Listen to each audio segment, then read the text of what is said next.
જય આશાપુરામાં ઇંગ્લેન્ડ સામેની T20 series માટે ભારતની ટીમની જાહેરાત કરવામાં આવી છે. મોહમ્મદ શમીનું ટીમ ઇન્ડિયામાં પુનરાગમન થયું છે અને સુમન ગિલ અને ઋષભ પંતને ડ્રોપ કરવામાં આવ્યો છે. ઇન્ડિયાની ટીમ છે Suryakumar Yadav captain, Sanju Samson wicketkeeper, Abhishek Sharma, Tilak Varma, Hardik Pandya, Rinku Singh, Nitish Kumar Reddy, Axar Patel, Harshit Rana, Harshdeep Singh, Mohammed Shami, Varun Chakravarthy, Ravi Bishnoi, Washington Sundar અને ધ્રુવ જુરેલ વિકેટકીપર.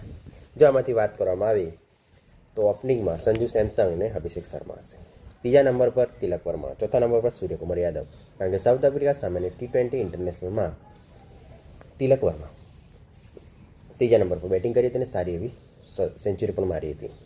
ચોથા નંબર પર આવશે સૂર્યકુમાર યાદવ, પાંચમા નંબર પર આવશે હાર્દિક પંડ્યા, છઠ્ઠા નંબર પર આવશે રિંકુ સિંહ, સાતમા પર અક્ષર પટેલ, આઠમા નંબર પર આવશે વોશિંગ્ટન સુંદર અથવા રવિ બિશ્નોઈ અથવા વરુણ ચક્રવર્તી. એમાં ત્રણમાંથી કોઈ પણ એક રમશે. પછી આવશે હર્ષદીપ સિંહ અને મોહમ્મદ શમી.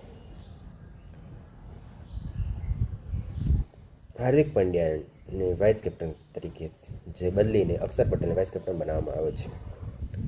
શું ભારત આ T20 ઇન્ટરનેશનલમાં સારું પ્રદર્શન કરી શકશે?